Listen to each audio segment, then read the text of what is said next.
So now we're going to escape the rear Ashi position when our opponent has managed to get up and sit on our hips and make themselves very heavy. So from here, there's going to be two different kind of stages. One where I cross my legs together and I can still plant my foot on the mat.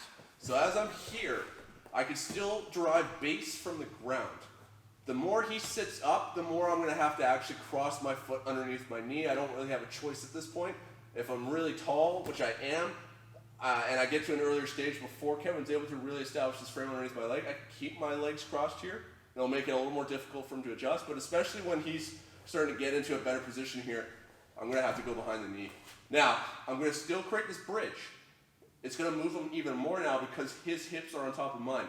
If there's a massive size difference and strength difference, then this can be extremely difficult because, as I talked about in the earlier video, he's reverse engineering my bridge, but I should still be able to, by placing my elbows against his hip, try pushing him here. I'm going to curl my legs into the mat, and I'm going to look to lift my hips and trying to straighten myself out. What I'm going to do is I'm going to frame him here. I can't really reach down at his leg anymore, and he's also not creating a super tight wedge with the legs anymore because he's now working on framing and driving his weight into me. So there's kind of a trade-off in control. I can't push Kevin like this. So once again, frames don't push, they hold. Here, lock my arms out, so that then I'm going to look to drop back at this point and extract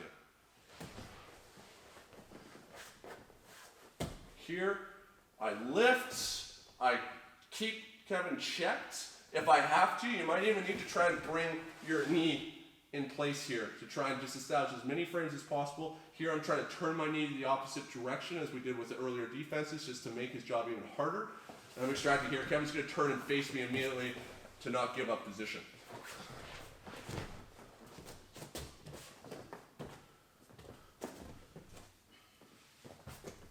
Cross my ankles, foot on the mat, lifts, work to extract that knee out. Back take becomes even more of a threat here because obviously his hips are higher up. So he's going to turn and face into me really quick, probably into like a Delahiva or right here just to an open guard. Same stuff for if he shelves my leg up and I can't post my foot on the mat anymore. What I'm going to do is I'm going to drive base from his thigh. So get your leg into a really nice strong frame here in front. Yes.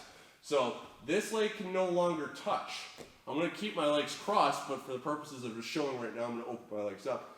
I'm going to try and have my leg turned in where I'm going to turn my knee in and my leg turned out a little bit to recompose my leg into a stronger alignment. The more externally rotated my hip is like this, I don't want to try and lift like this. I'm very weak. So I want to try and create this positioning. I'm going to just be curling my calf. My calf, you can see, is sitting right here against the top of his thigh. I'm going to use this to lift my hips.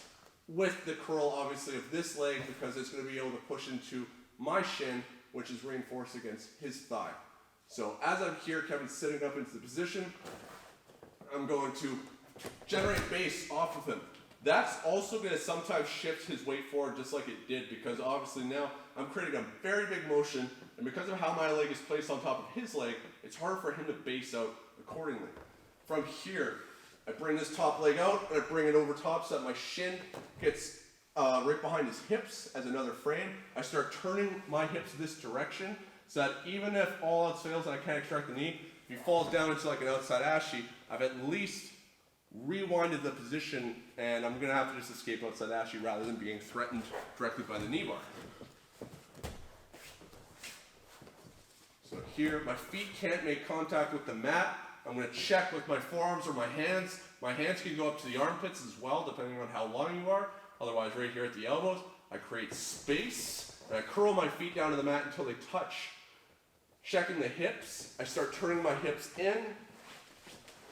I bring my leg over however I need to. You can just perform a high leg motion and place the foot here. Push your opponent away to extract the knee line. So that frame and hip escape to extract the knee line works at many different stages of the rear Ashi. Just know that as your opponent moves up, they're going to become heavier and everything's going to become more and more difficult.